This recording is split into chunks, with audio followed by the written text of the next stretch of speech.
Sekarang sebuah ponsel tuh emang udah bisa membantu pekerjaan dan berbagai tugas lah ya. Tapi karena keterbatasan layar, kadang emang ada yang kesulitan ya buat mengerjakan tugas tersebut. Atau juga karena keterbatasan suatu fitur atau ekosistem. Dan kalau misalkan bicara tentang perangkat pendukungnya, atau misalkan yang bisa dibawa kemana-mana, pasti ya perdebatan antara tablet dan laptop tuh menjadi suatu yang menarik gitu sampai sekarang. Mending mana? Apalagi kalau misalkan kita tuh cuman budgetnya 3 juta ke bawah. Dan apalagi juga kita tuh mau ngasih ke anak kita. Di mana ya kalau misalkan ngasih ke anak ya, jangan coba-coba. Oke, di sini saya bakal ngejawab pertanyaan itu melalui gambaran compare antara Realme Pad Mini yang belum lama ini keluar, yang harganya tuh 2 juta di varian 3/32 GB Wi-Fi only, dan 2,9 jutaan buat 4/64 GB ya dengan dukungan SIM card. Sebuah tablet yang di tahun 2022 ini tuh menurut saya salah satu tablet murah yang paling layak dibeli. Ada yang lebih murah tapi nggak terlalu ngigit. Dibandingkan dengan Asus BR1100F yang disebut Asus tuh laptop for student. Bukan laptop baru ini emang ya. Tapi mengingat harganya tuh udah jatuh ya di 3,3 juta buat non-touchscreen dan 3,6 juta yang buat touchscreen. Laptop ini menjadi sangat menggiurkan di tahun 2022 ini. Lagi-lagi emang ada laptop baru yang lebih murah, tapi Asus ini tuh udah pas ya. Statusnya di mata saya tuh kayak Realme Pad Mini di antara tablet murah lainnya. Kayak gimana ya antara laptop dan tablet yang digambarkan dengan kedua perangkat ini? Di sini Fadil, langsung aja kita obrolin dan bandingkan.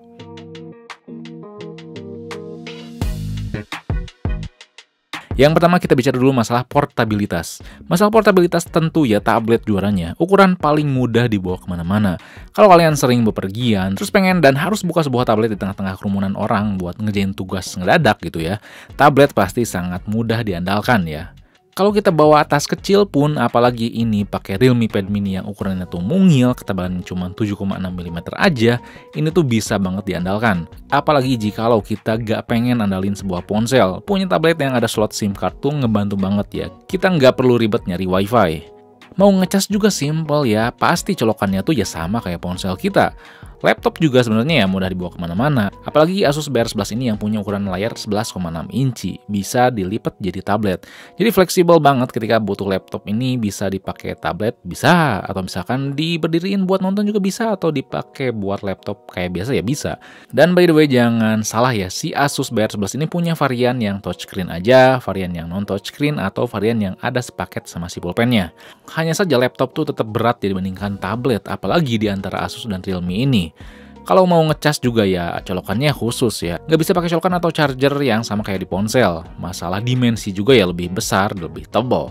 Jadi nggak bisa dimasukin ke tas kecil juga kayak si Realme Pad Mini. Dan di harga 3 jutaan ke bawah jangan ngarep lah kita bisa menemukan sebuah tablet dengan dukungan SIM card. Jadi ya kalau butuh banget online, si laptop tuh harus cari sumber jaringan. Kurang simple dan kurang praktis dibandingkan dengan tablet. Jadi sekali lagi masalah portabilitas jelas ya, tablet juaranya. Yang selanjutnya ada di dukungan port.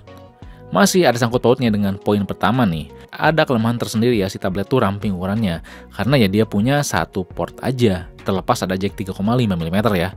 Jadi kalau misalkan kita tuh tipe orang yang selalu ngerjain sesuatu banyak nyolokin flash disk, hard disk, colokin ini itu, tablet tuh nggak cocok. Laptop lebih cocok ya karena punya banyak portnya. Ada kabelan, USB Type-C, HDMI, USB tipe A juga ada ya di Asus ini.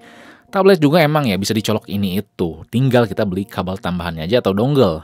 Hanya saja ya nanti kalau mau ngecas keganggu. Dan pakai dongle tuh enggak sesimpel laptop yang emang dari sana itu udah banyak lubangnya. Jadi kalau emang misalkan mau pilih portabilitas yang tinggi, masalah dukungan I/O ports tuh jadi ya deal breaker. Kecuali kalian tuh tipe orang yang wireless dan nyimpen file tuh pasti di cloud gitu. Kalau misalkan ya wireless berarti kita nggak perlu nyari colokan tambahan gitu buat nyolokin si mouse dan nyolokin keyboard. Juga ya kita nggak perlu nyolokin lagi flash disk atau hard disk karena ya kita nyimpennya di Google Drive, di Dropbox atau lainnya, jadi simple gitu.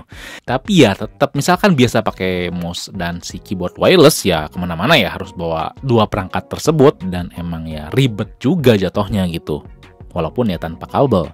Yang ketiga, kemampuan upgrade komponen. Nah, pasti ini udah jelas ya kalau kalian tuh tipe orang yang kiranya punya pekerjaan yang kompleks, di mana pasti spesifikasi perangkat tuh harus mengikuti, jelas laptop pilihannya. Kayak Asus ini, walaupun bawaannya tuh eMMC, kita masih dikasih slot SSD tipe NVMe, yang dimana kapasitas bertambah dan performa juga pasti meningkat ya. Kalau Realme Pad Mini ya nggak bisa, apalagi kalau RAM. Jadi kalau misalkan pilih tablet dan pengen penggunaan panjang, pastiin beli varian tertinggi langsung.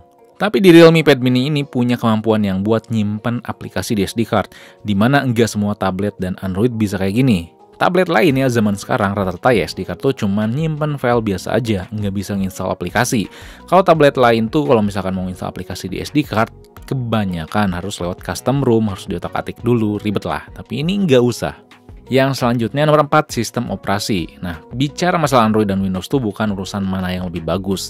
Ini lebih ke kebutuhan tuh gimana ya kalau kalian tuh tipe orang yang nggak mau ribet, suka penampilan yang simpel-simpel, tentu Android pilihannya. Pasti di Android itu lebih mudah dioperasikan ya, setiap kalangan, apalagi kalau buat anak karena ada Kit Space dari Google. Sangat-sangat mudah digunakan. Buat kalian yang suka editing foto atau video kasual, dengan artian nggak banyak nerapin efek yang ribet, cuma mau ningkatin hal-hal minor, pokoknya nggak editing berat lah, tablet adalah pilihan yang terbaik. Tapi ketika konteksnya itu butuh hal yang lebih kompleks, Windows pilihannya. Ketika kita butuh editing atau butuh suatu aplikasi dengan fitur yang lebih dalam, di Windows tersedia lebih luas. Aplikasi Microsoft, Adobe, dan developer lain terkenal lainnya tuh punya fitur yang jauh lebih beragam dan dalam ya di Windows dibandingkan Android. Fitur lebih beragam ini bukan berarti lebih bagus ya, ingat, ini tuh menyesuaikan dengan kebutuhan kalian. Kalau nggak kebayang kompleks maksudnya di Windows tuh gimana, simpelnya di tablet tuh kayak gimana, kalian bisa coba ya di ponsel sendiri. Nah, di ponsel sendiri, dengan mengesampingkan ukuran layar ya, coba kalian ngetik, edit foto, dan lakukan kegiatan lainnya dengan memanfaatkan hanya di ekosistem Android. Apakah ngerasa cukup dengan fitur yang ada? Kalau misalkan ngerasa kehambat, berarti nggak cocok. Kalau saya titik beratnya nggak bisa pakai kegiatan sehari-hari di Android, ada di Adobe Photoshop salah satunya. Di Photoshop Android itu fiturnya terlalu simpel ya dan terbatas. Saya nggak bisa nge-cut gambar dengan mudah. Buat beberapa lapisan di Android tuh susah ya dibandingkan Windows. Pokoknya nggak enak dah. Jadi emang saya diharuskan pakai Photoshop yang ada di Windows dengan catatan interface dan fiturnya nggak langsung mudah dipahami kayak di versi mobile atau di Android. Gitu contohnya. Ingat nih ya, nggak selamanya ekosistem yang emang luas, yang ekosistem tuh dalam, enak diotak-atik, pokoknya fiturnya tuh beragam lah. Nggak selamanya oke.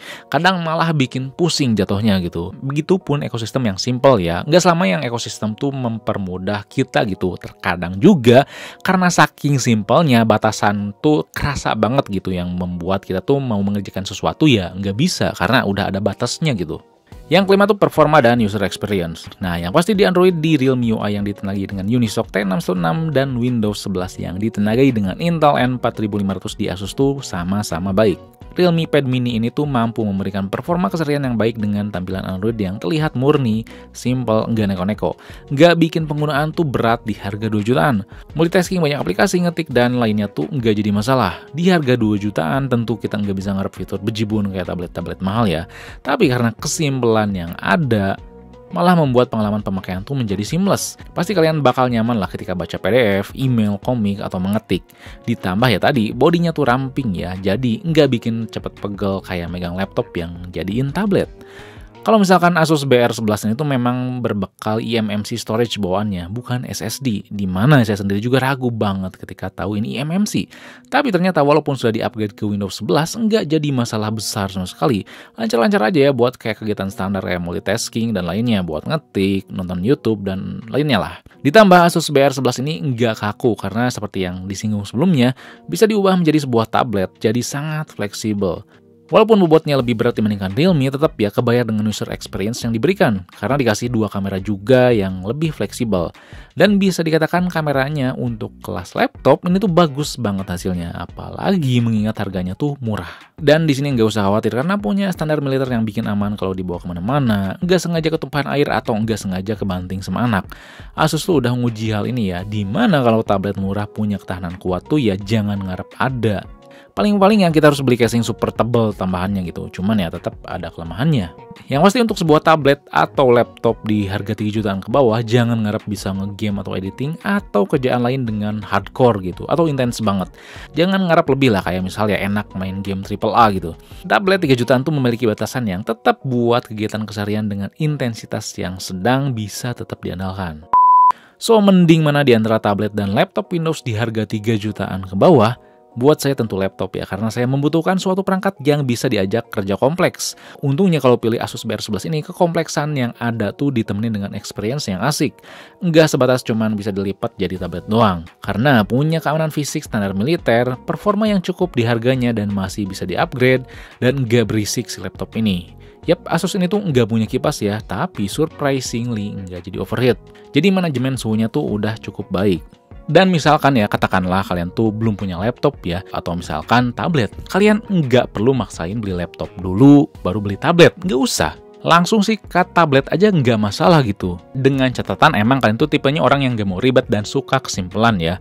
Nggak neko-neko masalah software, nggak neko-neko masalah sistem operasi, ekosistem, dan lainnya. Pokoknya pengen simple banget lah gitu. Sekarang kalau misalkan mau ngerjain suatu tugas sekolah atau kantor yang emang dasar kayak ngetik di Excel, Word, atau misalkan editing foto atau video kasual, di sebuah tablet Android juga udah bisa dikerjakan sampai beres kok gitu, selama emang mengetahui batasannya gitu, yang seperti udah dijelasin tadi sebelumnya. Realme Pad Mini dengan harga 2 jutaan juga bisa mengemas sebuah tugas tablet murah dengan baik. Nggak modal murah doang atau nggak modal kecil doang. Keterbatasan fitur yang ada di Realme itu bisa membawa kinerja sehari-hari jadi seamless. Ditambah size layar atau fisik tuh udah pas banget di tangan, gampang dibawa kemana-mana.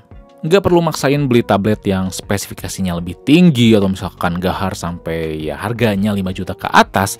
Kalau misalkan ya jarang dipakai kayak misalkan editing intens atau misalkan main game yang AAA yang hardcore banget, nggak perlu gitu. Tablet si Realme Pad Mini yang harganya 2 jutaan tuh udah cukup ya buat saya. Oke, sekian saja ya video kali ini. Kalau misalkan ada yang ingin tanyakan, kalian bisa tulis komen di bawah. Dan jangan lupa juga buat like, share, subscribe Fixme, lalu nyalain lonceng notifikasinya biar gak ketinggalan video berikutnya. Oke, di sini Fadil, peace out.